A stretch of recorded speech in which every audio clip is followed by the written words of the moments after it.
Hi, I am Dr. Cindy Joseph. I am a psychologist who has had a spiritual awakening, and I'm sharing this journey here on this channel, The Wish Fulfilled. And so today on this episode, I want to talk about sleep and how sleep is so telling of what's going on with you. It's the one indicator that I use in my practice to really see how severe a group of symptomologies is for an individual. All right, so I always ask, how many hours of sleep do you get?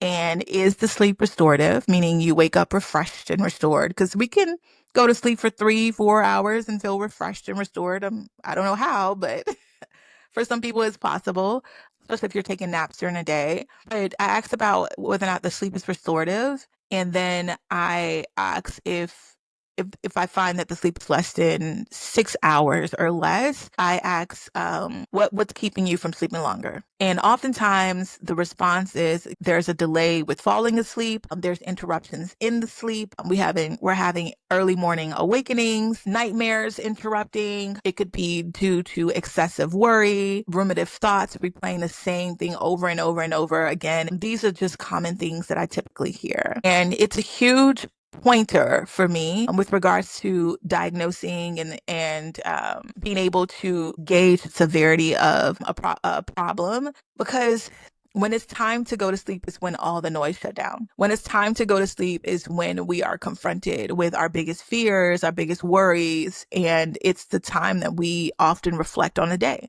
So whatever is more prominent for you during that day that just kind of stick out for you, you're replaying that oftentimes right before bed.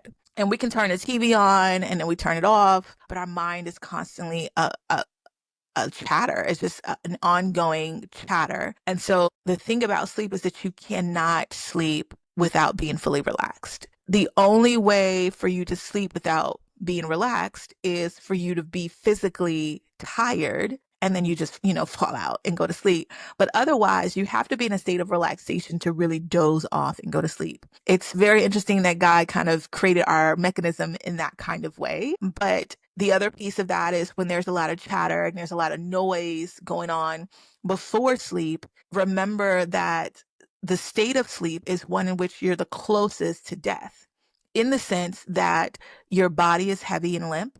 You can't hear, you can't smell. If there was like a fire in the house, someone has to wake you up out of your sleep to alert you that there's a fire. You can't see, you can't hear. And so the only thing that's on is this. That's the only thing that is on. And so it's really, really interesting that people talk about like nightmares or fitful rest. And I often tell them, like, what are you thinking about before you go to bed?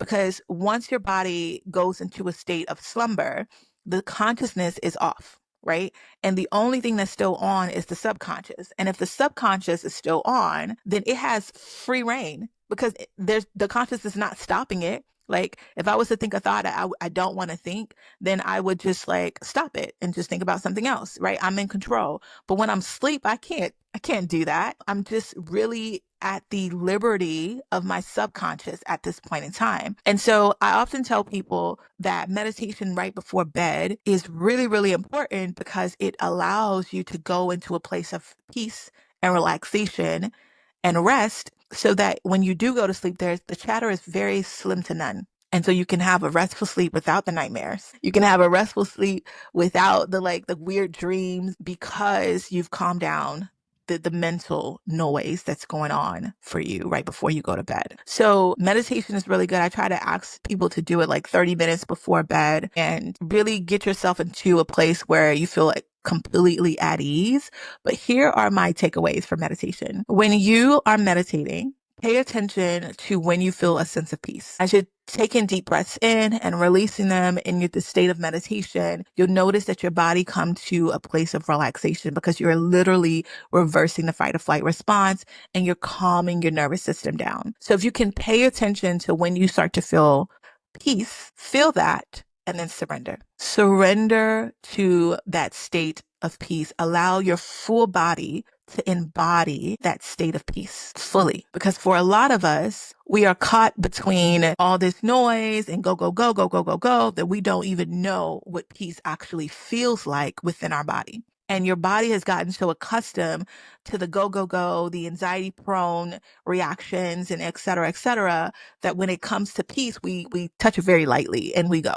We touch it, let it go. Touch it, let it go. I want you to touch it and surrender. Fully embrace that state of peace and fall into it. Now, if you are meditating and deep breathing right before bed and you find that you are dozing off and going into a state of sleep, that's great. That's exactly what you want to happen. You want to feel so light, so relaxed that now you can sleep. And I felt this during the beginning of my manifestation journey, where before I started meditating, I was ruminating constantly over and over and over and over again. And what I found was the moment I surrendered, did a deep breathing meditation, and I felt this peace and I just surrendered into it. No dreams, no angst, restorative sleep, just ultimate peace.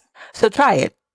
I think it's very indicative of unsettling in your spirit and your soul emotionally. It's just very, very indicative when you can't find yourself in a place of rest, or you find it hard to get there on your own. So let me know in the comment section if that works for you, if this makes sense for you. Let's continue the conversation. Signing off, Dr. Joseph.